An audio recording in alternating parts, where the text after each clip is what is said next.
Every year there seems to be a movie that gets incredibly hyped up to the point that you're like, I don't think they can even live up to the hype. But in this case, it did. So Sinners, the movie that's directed by Ryan Coogler, you probably know him from Black Panther, Fruitvale Station, and Creed. He is an incredibly talented director, and I've liked almost every film he's almost come out with. So when I saw that plus all the hype, I watched this 10-minute tutorial about how to do different film reels and aspect ratios from him. That actually got me very interested, being a person who's interested in more photography based, but not necessarily cinematography. Very interesting listen. It's on TikTok and different platforms. I think YouTube as well, if you want to see that. But the movie Sinners is about two brothers, both played by Michael B. Jordan, that come back from Chicago after being in the army to open up a juke joint, which is like an underground sort of speakeasy, specifically started by freed slaves to have a place that they can unwind, listen to blues music, dance, drink, eat, but a big get-together type of place that usually were in the South and in rural places. And as most people know, in come the vampires to kind of do their thing. But I'm sure most people watching this want to know, did it live up to the hype? And I have to say, emphatically yes. I thought this movie was excellent. And when I started making a list of pros and cons, I had to actually sit there and think of some cons. And it wasn't that easy to do. It was so well done. So I'm just going to go through my list of pros first and then give you the ever so slight list of cons that it has, but it was just so well done. So the cast, you've probably seen by now. Michael B. Jordan, like I said, plays the characters of Smoke and Stack. Now, they're twins in the movie. Even though they have similarities, he has different nuances to them that makes them a little bit different from each, where they have one twin that's more of like the suave, smooth talker, and then they have the other twin that is more of the, you don't know what's going to happen with him. And I think he does a great job in both roles of conveying both of these people in different manners and does it in a really believable way. He was a very good actor in the movie, but I have to say the supporting cast and the rest of the people on the bill were just as good. There's an actor that, this is his debut movie. His name is Miles Catton. It's hard to believe that it was his first movie. If you'd have told me it was his 10th movie, I would have believed you. I also have to give credit to Delroy Lindo. This guy has not aged. Probably in about 50 years. I remember as a kid watching him in the movie Crooklyn that my parents took me to see, and he did a great job in that movie. He brings his lunch pail to every single job that he does. They're never like the same role. He has such range, and a lot of people are talking about how well he did in this film, and rightfully so. Haley Steinfeld, I think, did a tremendous job, but all of the other characters as well. There wasn't a person who was on the ticket that I think did a bad job. Everybody kind of brought their A game, and it showed in the movie. Sometimes you watch movies and there's an actor where you're like, what the hell are they doing there?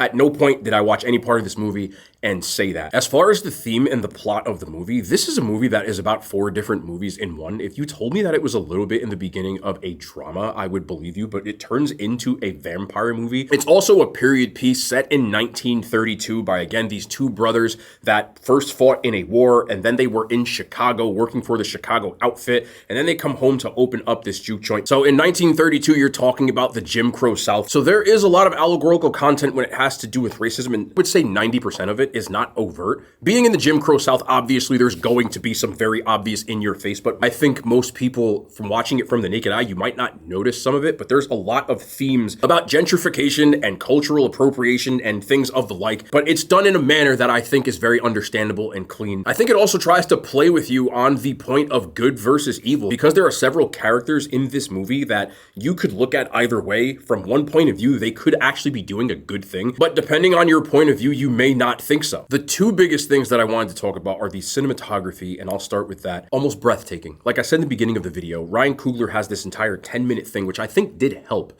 me kind of understand the difference between different theaters, regular, Dolby, IMAX. I did watch the movie in IMAX, and there's so many times in this movie that it starts off letterboxed with those lines on the top and the bottom, where it goes from a letterbox scene and then pans in to a like really intense field of view where it gets wider, those letterboxes get filled in, and they do it at points in the movie where the tension starts to ratchet up a little bit, and it kind of provides a little bit more suspense. And a lot of them, the shot is quiet, so you don't hear anything, but it just, and you're like, Oh boy. The movie is filmed in Louisiana, but it's set in the Mississippi Delta, and the entire rural Mississippi, I almost feel how hot it is in certain parts, how desolate it is in certain ones. I can't go on with how beautifully shot this film is. Almost every single scene had me doing this and panning on the entire IMAX just to get a glimpse of the different nuances of the film scene. I almost feel like I have to watch this again soon because I'm becoming a bit of a camera nerd, and I just noticed the detail he put in every single shot. And there's so many different aspect ratios that this had to be incredibly difficult to film, but it shows in how good it looks. One of the best shot films I've seen in a while, and that is saying something. But something that was done as equally as good, I sound so like ridiculous, I'm just singing the praises, was the score. Every single scene had music that was either conveying tension, or when things got more intense, there were used guitar riffs, they used folk music, they used blues music, they used jazz music, they used so many different types of music that really set the vibe of the scene. The music was just as integral as the cinematography. It really did just go hand in hand. There is singing throughout the movie because there's blues singers in it, and it's really well done. I'm not a person that listens to a ton of blues music. I mean, my parents did, but it's not something that I was really into. But I found myself tapping my feet on the ground. Again, most of those scenes were done by Miles Catton, but there were some other ones that weren't. And it was almost to the point. There's one scene specifically, which I won't get into, but when you watch the movie, I think you'll know. There's so many different types of music put in that scene, and it's done in a way that I think most people that tried to film that would have come across as really corny. And it didn't.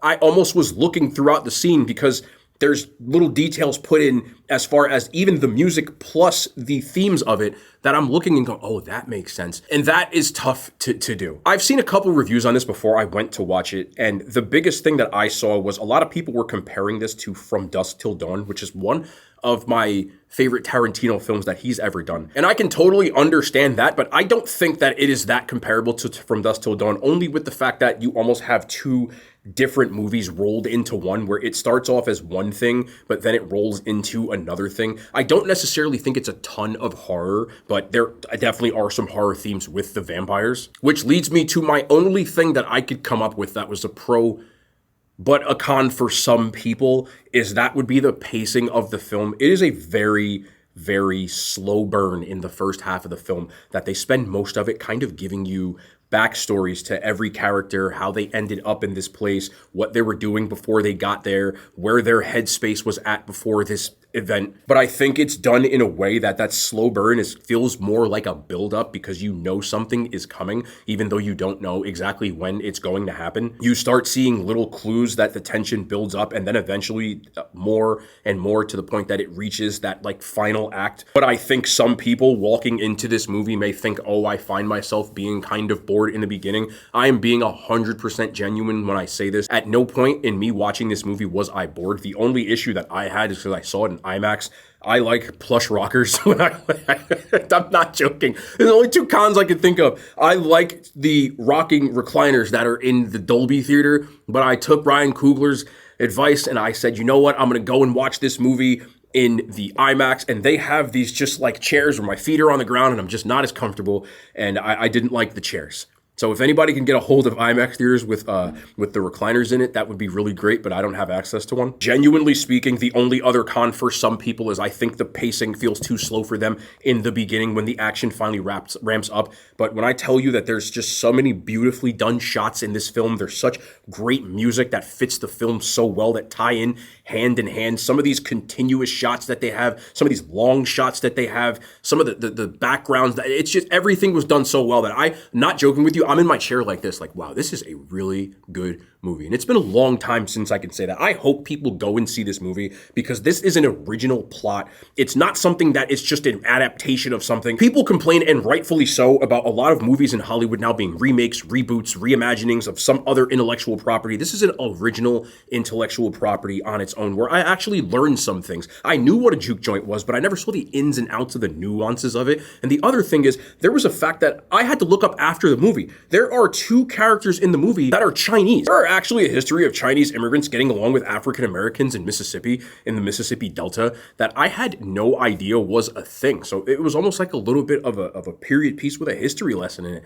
I was just in awe of it. Ryan Coogler, to me, has become one of my favorite filmmakers to watch. And when you can put together what I call cinema, where it looks well, it's shot well, the sound is good, the story is good, the acting is good. There's only a few people that everything they put out something like that, where you can just see the details being put into this film, the love that is being put in this film. I don't have any complaints about it. This is the highest rating I've done. This is my first movie review on the second channel, but this is the first movie that I've done on all of my channels that I give it an A+. I loved it. I absolutely loved it. I walked in skeptical because I'm like, these people are glazing this movie so hard. There's no way this movie is that damn good. It's that damn good. So if you were on the fence about going to see Sinners, I think you should go and see it. I've seen a couple of other reviews on it, and I've talked to some people. I've yet to find the person that doesn't like it. I've seen the Rotten Tomato scores. They're through the roof. I thought this was all crap and people trying to push something, to say, oh, well, everybody, because they're trying to like Oscar bait, but this movie has to win something. For cinematography, something. It's that good. So that's my review, man. I really had a great time. I'm genuinely debating going not to see it again or not. I did go alone. I might bring like some family or something because they were asking about it, but I wanted to put this video out, so I went to a matinee and was like, yo, I'm just going to do it. So amazing, amazing movie. Definitely going to be hard to beat for movie of the year this year, and movie I've seen in a while. That's going to be the end of the video. I hope you guys enjoyed it, but yeah, it is awesome. I highly suggest that you go and see it.